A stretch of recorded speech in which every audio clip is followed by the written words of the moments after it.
How dare you! How dare you! 朋友们，大家好，我们这期节目来说说瑞典这个国家。对瑞典这个国家，老实说呢，我的观感非常的不好，是有原因的啊。我们把时空拉回到大概30年前，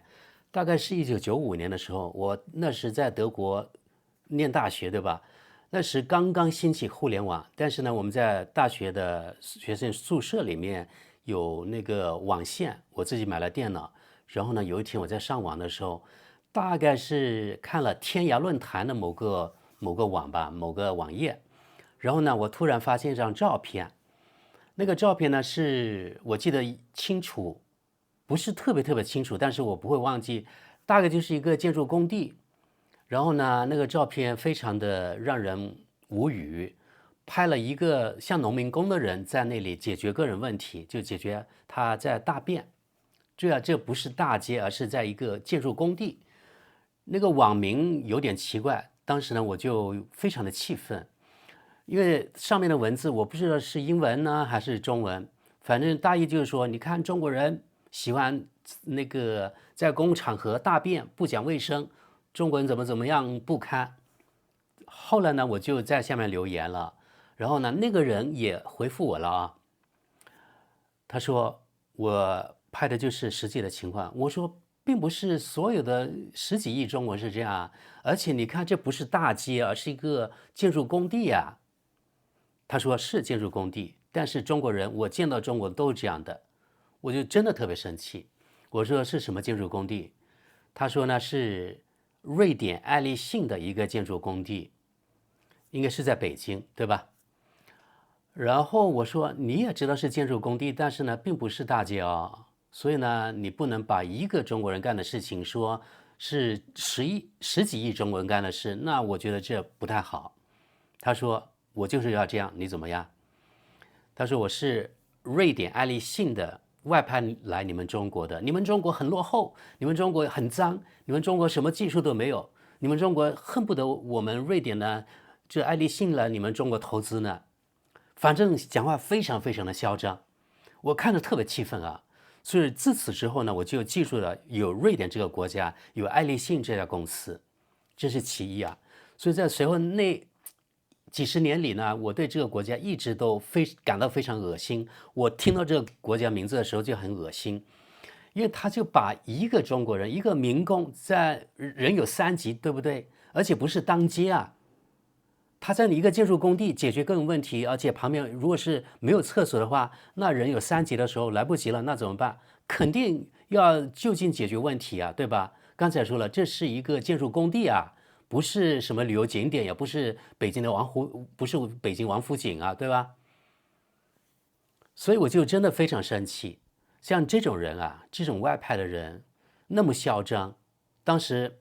可能瑞典是一个非常富裕的国家，然后当时中国特别的穷，即使首都也发展很不好。当时，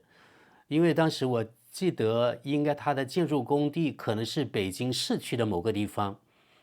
因为当时呢，瑞典还有其他很多外资公司在北京投资的时候，都是在北京市区，当时还没有那个扩展到郊区去，一般都是在市区。是这样，所以那之后呢，我就真的对瑞典这个国家就印象特别的深刻。好，我跟他说，我在中国20多年，我从来没有见过任何一个中国人当街大便的，从来没有见过。小便的我见过一些小孩，对吧？这完全我可以理解，因为小孩他是不知道，比如说你2、3岁的、1、2岁的小孩，即使是4、5岁的小孩，他那个小便已经太多了，他来不及找厕所的时候，我不认为他到一个在大路边的某个一棵树下或者是草边小便下，我觉得没什么呀，对吧？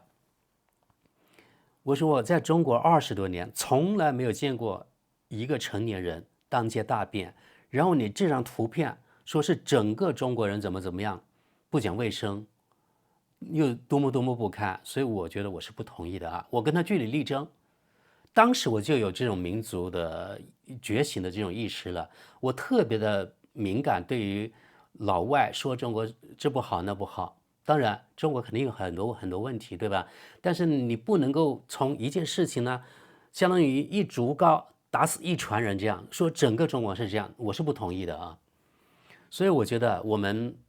不管你是在中国之外还是在中国之内，只要人家外国人说你中国不好的，如果不是基于事实，特别夸张的，我觉得应该据理力争，对吧？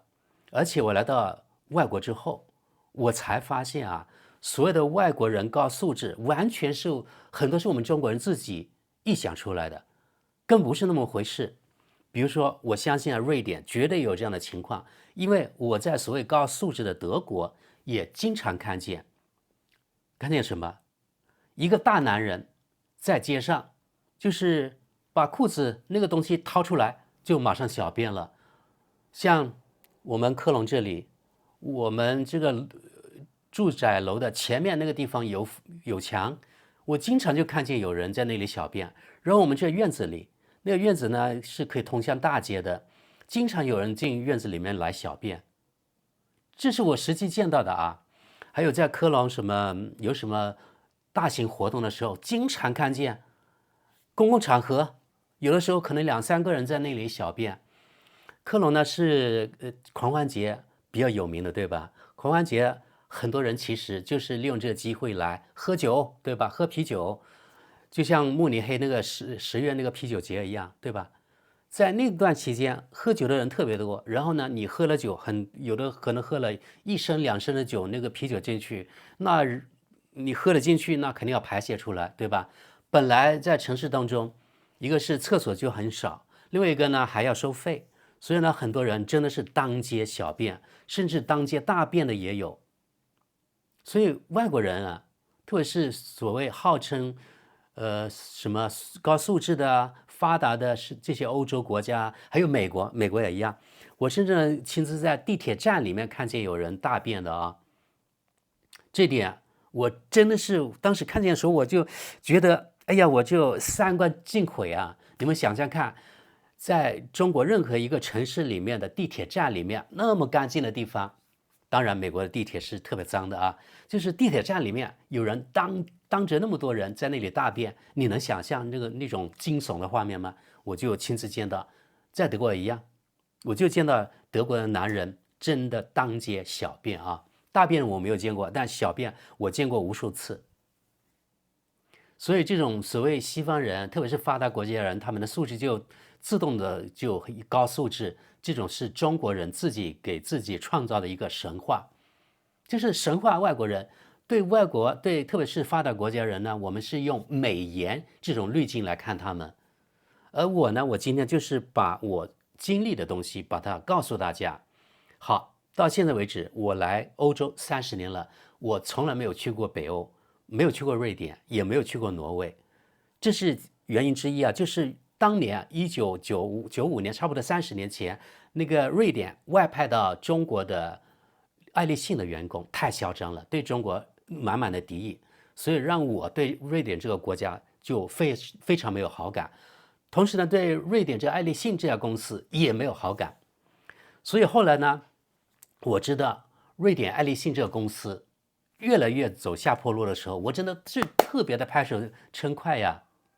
另外呢，中国有大度，对吧？比如说，中国是允许瑞典这爱立信去参加中国5G 建设的，对吧？但是刚刚相反，在瑞典，他们却把华为5G 把它踢出瑞典去。大家如果不信，大家去看看我说的对不对？就说中国人他是允许瑞典爱立信到中国竞争，而瑞典呢，刚刚相反，把华为踢出去。我真的在这点呢，我不是特别同意中国高层的这个政策。人家瑞典对华为是这样，但是你中国对瑞典的爱立信却是另外一样，对吧？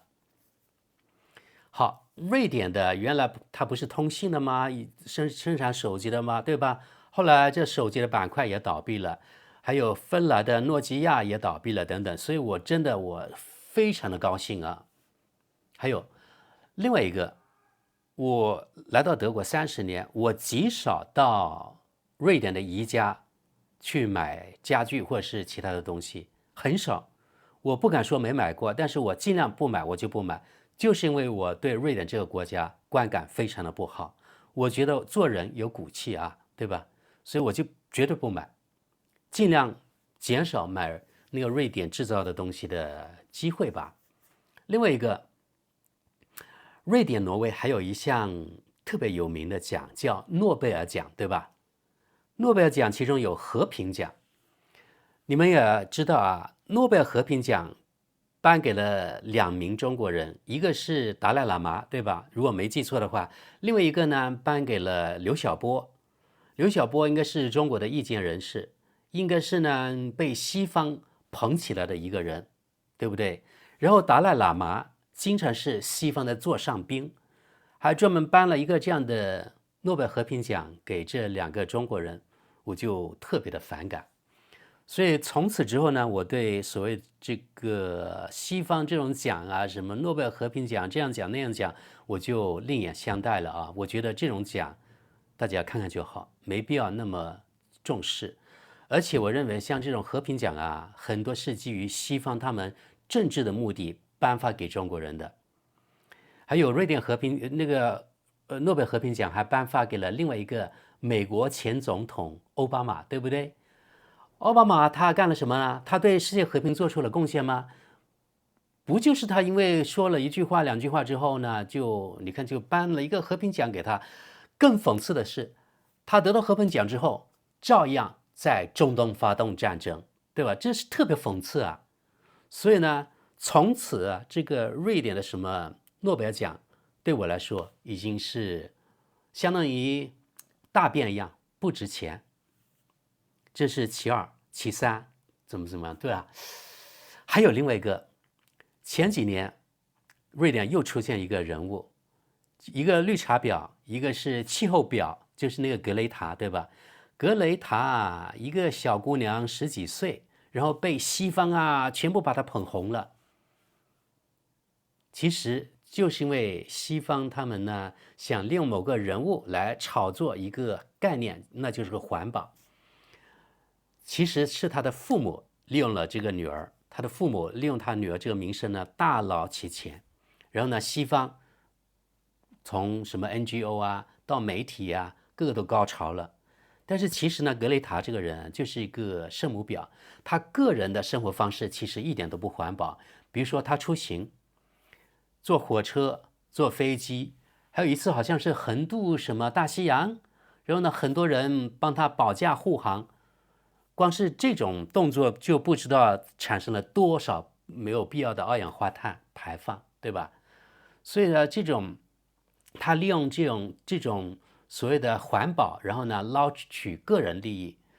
个人好处，这种我觉得我特别的鄙视啊。这是另外一个我不喜欢瑞典这个国家一个原因吧。还有另外一个事件，那就是2018年9月份的时候，我没记错的话，当时应该是有一家中国人，他们一家3口到瑞典去旅游，后来可能由于那个交流不通畅，不知道可能产生了误解，他们可能说的肯定瑞典语不会，一般家庭都不会，对吧？可能英语也不溜，然后呢，瑞典这边的人对这家中国人，可能他们所要表达的也没有理解。最后可能双方呢产生了误解，然后呢，瑞典的警察把这一家3口深夜或者凌晨的时候拉到一个墓地的旁边，把他们撂在那里。然后呢，这家人应该在中国的社交媒体上呢，把这个事情啊什么视频也发出来了，然后引起了轩然大波。然后呢，瑞典这边也寸步不让，然后瑞典的一家电视台还专门做了一个节目。这个电视台播出的节目呢，提到这3名中国游客的事，在这个视频当中还截取了一个画面，那就是这位一家3口的母亲嘛，她坐地大哭，因为这个你看中国老人他没有见过这种场面啊，所以他心里不知道，出门在外，对吧？有点举目无亲的那种感觉，所以他肯定有点害怕。这个一家3口，这个母亲就说救命啊救命啊救命啊，好像听起来有点像 kill me kill me kill me， 对吧？就相当于杀了我，杀了我，怎么怎么样，然后用这个来调侃。然后呢，瑞典这家电视台，他们在中国的优酷网上呢也开了一个账号，然后把这个视频呢放上去了，美名曰是为了方便中国游客了解瑞典，并感受到欢迎。他的账号你看是长这样的。然后呢，这个视频或者是这个电视节目啊，这家电视节目给中国游客提议，例如我们不在历史建筑物外拉屎。这是瑞典的一个好像是个什么喜剧演员出来当讲解员这样。你看这里还专门有个拉屎的这个 logo。电视台呢拍摄的节目还专门有一个标志性的大特写。我们看看啊，这里有一个戴斗笠的人。对的，西方呢喜欢把一个斗笠的还有一个呲牙咧嘴的那种亚洲人的脸把它放在一起，作为形容是中国人或是东亚人或是亚洲人，反正就是那种丑陋的中国人或是亚洲人那种形象啊。这里他们就喜欢用这个也一样啊。你看一个戴斗笠的人在这里蹲着，你看他拉着屎，然后呢他的手里还捧着一个碗，放着一双筷子，就表明是形容是个中国人一边吃饭一边拉屎。好，这里还配上说明，但是如果你手上有一点大便，在瑞典我们就洗手，表明呢你们中国人一边吃饭一边拉大便，然后呢还不洗手，大概是这个意思。然后还说啊，我在瑞典我们用刀子和叉子吃饭，而且在吃饭的时候我们不拉屎。言下之意就是说，你们中国人在吃饭的时候还拉屎，你们不用我们高端的刀和叉子，而用你们那些原始的筷子。其实说来说去啊，筷子绝对要比刀和叉更文明。然后这个女的继续说啊，另一个文化差异是你们中国人是种族主义者。他们说我们瑞典呢不是种族主义者，因为呢我们瑞典有什么黑人、犹太人、阿拉伯人，甚至有同性恋。在瑞典我们坚持人人平等原则，但是在你们中国不是这样的。就是说这个电视节目啊，处处在埋汰中国人，然后呢提高他们瑞典，压低中国人。像这样的视频啊，他们还沾沾自喜，后来甚至形成两国的外交事件。这个瑞典怎么样呢？这家电视台说啊，这是我们瑞典人的幽默，是我们瑞典的文化。还有还说啊，我们欢迎中国游客，但是如果你们表现不好的话，我们会打你们的屁股。说到打屁股，这个视频呢还有这样的画面，你看这是大概是两位瑞典的警察，然后这样逮住一个中国人，拖着一个中国人，这样相当于打屁股的意思。然后视频结束后呢，话外声那个掌声一片，主持人跟观众说再见，又把 Kill me now， 也就是那位中国大妈说的救命啊救命啊，这个又嘲笑中国人一遍，就这样妥妥的把中国人羞辱，对吧？所以我认为啊，或者任何一个正常的中国人都会认为这种所谓的搞笑视频根本就不幽默不搞笑，而是在侮辱中国人，对吧？这种辱华这种视频呢，后来呢，中国的大使馆也提出了抗议，应该是这样，所以形成了外交事件。但是呢，这家电视台还有这个主持人拒绝出面道歉，这就是瑞典。所以当时2018年的时候，我就特别的生气。从此以后，我发誓，只要瑞典人不做什么改变，我永远不会踏进瑞典这个国家一步。这就是为什么，虽然我在德国30年，我是拒绝到北欧去玩的。加上我本身我也不喜欢那个北欧那些人种，因为太白了对我来说。这个挪威也好不到哪里去，当时也是因为好像接待了什么达赖喇嘛，反正挺恶心的。西方很多国家，他们的政客呢，总是每到一段时间都会把中国很忌讳的东西专门呢拿出来羞辱中国。 How dare you! How dare you! How dare you! 比如说2008年，说来说去又与达赖喇嘛有关，对吧？2008年北京夏季奥运会之前，中国不是在全世界举行这个奥运圣火的那个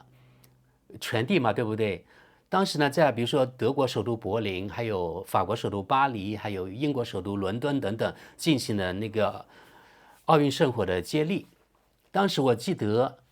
最严重的时候是在巴黎，一个做轮椅的中国女运动员，她手里拿着那个圣火，被当地的应该是有藏独分子，还有当地的应该是 NGO 后面的什么什么法国人吧，他们一起呢抢夺这个从中国这个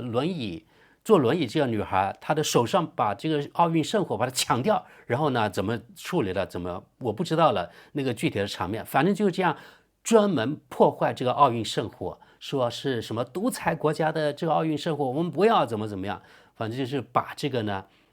通过西方这个后面的组织 NGO 来运作，专门把这个当时这个藏独啊，什么中国对西藏的压榨呀、压迫啊、种族灭绝、文化灭绝，反正就是现在那一套，当时就搬出来了，特别特别令人恶心，就是利用奥运这个机会啊，来羞辱中国，把中国搞臭。这点呢，当时让我对西方国家真的特别特别的厌恶。我不知道当时有多少人在欧洲这边还记得那回事情，反正像这种我是永远不会忘记的。那这就是我为什么对法国的观感也不好，对瑞典的观感也不好。加上呢，这几年我做自媒体之后，我就特别会观察这方面的新闻，对吧？比如说皮尤研究所会每隔好像每一年都会做一些关于比如说世界上哪些国家对中国的观感怎么样，对吧？我们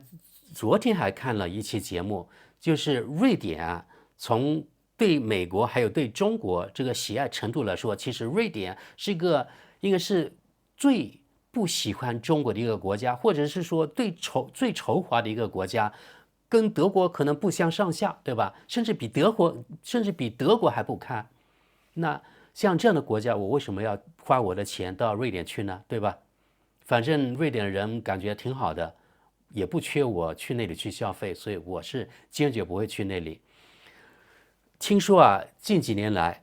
瑞典的各方面，特别是治安方面，特别不好，因为他们接纳了很多很多的